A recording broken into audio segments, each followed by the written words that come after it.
Hey, this is Adam Torres, and I'm here to tell you that it has never been easier to start your very own podcast. At Mission Matters, our goal is to amplify stories that matter. That means we want to help you start your podcast because your story matters.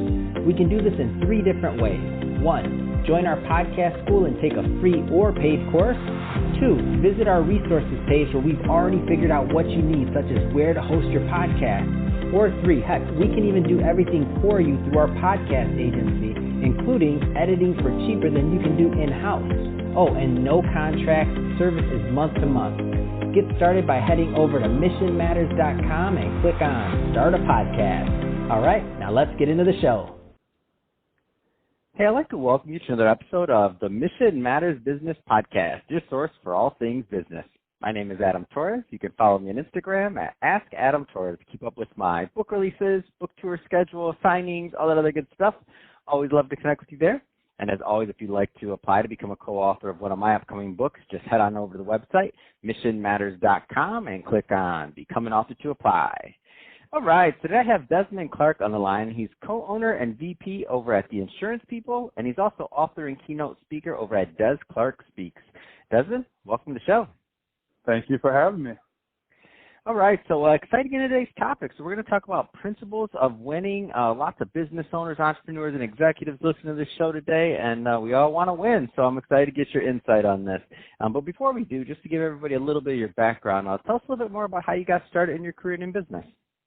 Yeah, so after transitioning, after 12 years in the NFL, I had to find what was going to be the next chapter. And as you know, playing in the NFL, that's short-lived. So when I retired at 34, I got into the financial industry, but my passion is really about inspiring people, sharing experiences, and helping those people get to the next level and helping them being even better than they are now. And I really believe like life is simple. Not to say that it's easy, but it's simple, and we make it harder than it has to be sometimes. So sharing simple perspectives and sharing simple mindsets, I believe that's the way that I was able to be successful in my NFL career and now in my professional career of being an insurance agent and a speaker. And I like to share those experiences to help other people get to where they're going as far as their vision for their life and their family. Now that's awesome, and I also think that's a great transition. So let's just dive into today's topic. So principles of winning. Where do you want to start? So this is a big topic. I mean, and this is the thing, like everybody wants to win, but, how many of us really know how or have those real nuts and bolts ways to kind of achieve our goals? So I'd love to hear your input on this. Yeah, you know what, Adam? I think we all know how to win. And I was just having a discussion with a good friend of mine yesterday. It's the difference between taking what you know intellectually and applying action to it. And first, it has to start with, just knowing the basics of what you need to do. And really, most of the time, those basic things are things that we've been knowing all of our life. We know that we got to work hard. We know that we have to focus. We know that we have to think positive. But when you're able to tell some of those, when you're able to deliver some of those principles from a different perspective by using storytelling, now it clicks into people. And now you have to move them towards action. Now that they got it, now what's the action that you have to take? So I believe a lot of people know how to win, but it's those challenges that get in the way, the challenges of, man, I got to get up an hour earlier and go to the gym 4 times a week. That's the challenge that people have to get over. So it's not necessarily knowing what to do. It's getting over the challenge to know that once you get past that obstacle, there's where your pot of gold is lying.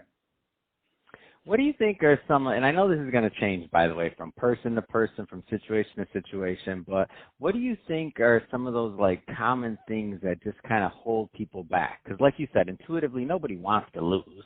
What kind of holds people back, do you think? I think one of the concepts that I teach is embracing your situation. And a lot of times you hear people, they rather be doing something else. They rather be in better shape. They rather be making more money. They rather be doing something else than what their present circumstances. And I think a lot of times that's where it breeds a lot of the anxiety, it may be jealousy or whatever it is. And I always tell people, okay, let's start with right now where we're at, and let's embrace the present. And once we can embrace the present, now we can ask ourselves, now what do we have to do to get to where we want to go? But first, it starts with embracing the present, recognizing where you're at this time, and just knowing you can't be anywhere else right now but where you're at now. Now what do you have to do? So I think that's the first thing, is that we sometimes just don't come to terms with where we're at in the present. Man, that's great advice, and I get that. And that's one that I still struggle with. Sometimes I'm like, wait a minute, where am I at right now, though? Hold on, I know you want to do, I know where you want to be, I know different things, but where are you at right this moment? Like, it's hard to kind of take that step back and reassess the overall situation.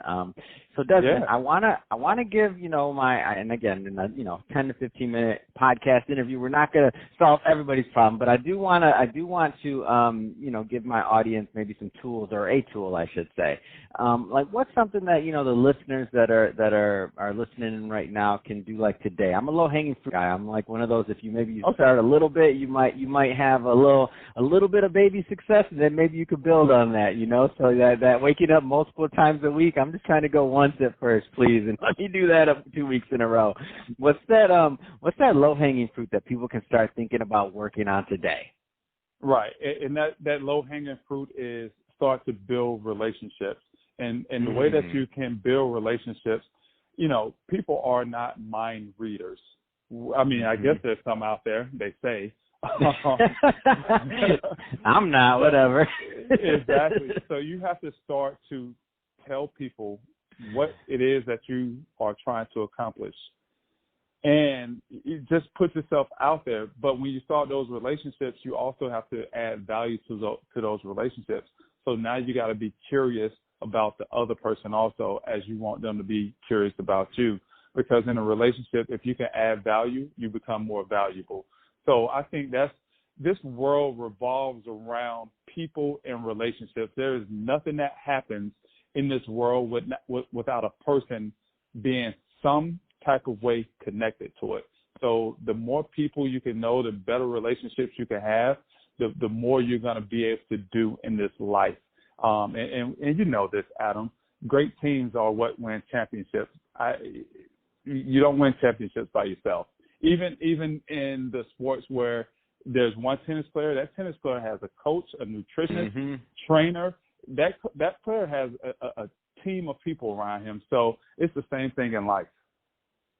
Man, I love that. That's well said. And that low-hanging fruit part, I love. And now I'll just have to give my plug for technology on this one. When you talk about building relationships and being able to connect with people, it's never been like this. When I think about it, and I'm going to get into these kids these days, Desmond, like these kids these days and their technology and all their fancy social media. And I'm a millennial, but I don't care. I'm like, man, I was around when Facebook was just starting, and I'm like, oh my gosh, it made things so much easier. So now to stay connected with people and to be a part of and build these relationships, even from a long distance, it's just so much easier than it once was. Once upon a time, you had to make a real concentrated effort in the past. Now, it's, in my opinion, it's easier to build deep relationships and more based on the way we can connect, and we don't have to necessarily always be in person and those kind of things. I think that's absolutely. I use LinkedIn all the time. That's how you and I got started. There you go. And I've gained so many powerful relationships on LinkedIn. I've gained so many opportunities to get out and speak to different companies just by me reaching out to people on LinkedIn. Hey, do you have 15 or 30 minutes? Let me tell you what I do. Let me hear what you do. And let's see if there's value that can be exchanged there. And you're right. It's so much easier now than having to, just talk to somebody on the phone, or you got to drive 30 minutes to go and meet with somebody every time you're trying to have a connection or a relationship built. Like I said, these kids these days spoil, and adults, the ones that are on board with technology. Don't fight LinkedIn. I tell my audience all the time, like, they're not paying me for plugging this, but you need to be on LinkedIn. If you're watching this and you're in any type of any profession now, I mean, it doesn't matter what you're doing now, you should be on LinkedIn. I don't care if you're a musician, entertainer, does not matter. Athlete does not matter, should be on LinkedIn, because all the people that you want to meet are there, and the decision makers for, and those relationships, like you said, you started cultivating relationships early in your career. This wasn't like saying, how am I going to do this? What's going to happen? In 20 years, I'm going to start building relationships. That's 20 years of lost relationships. It doesn't make sense. Absolutely. That's awesome. And I was just going to say, when you go on LinkedIn, it's not necessarily about always trying to sell a product or a service. Mm-hmm. You're selling yourself. Use LinkedIn to position yourself in the market as a thought leader, as someone who is, the expert in the field. And if you put out great content, people will want to come and check you out, and they'll want to connect with you and hear more from you and learn more about you if you do it properly. That's awesome and well said. So, Desmond, that being said, if somebody is listening to this and they do want to connect and follow up to learn more about Dez Clark Speaks or also the insurance people, I mean, what's the best way for them to connect with your work overall? I mean, the best way is just to, as they used to say back in our day, hit me on the hip. That's a good one. The cell phone, 863-581-5161. And people are like, whoa, man, you're always giving us the cell phone number. But I put it on all of my posts.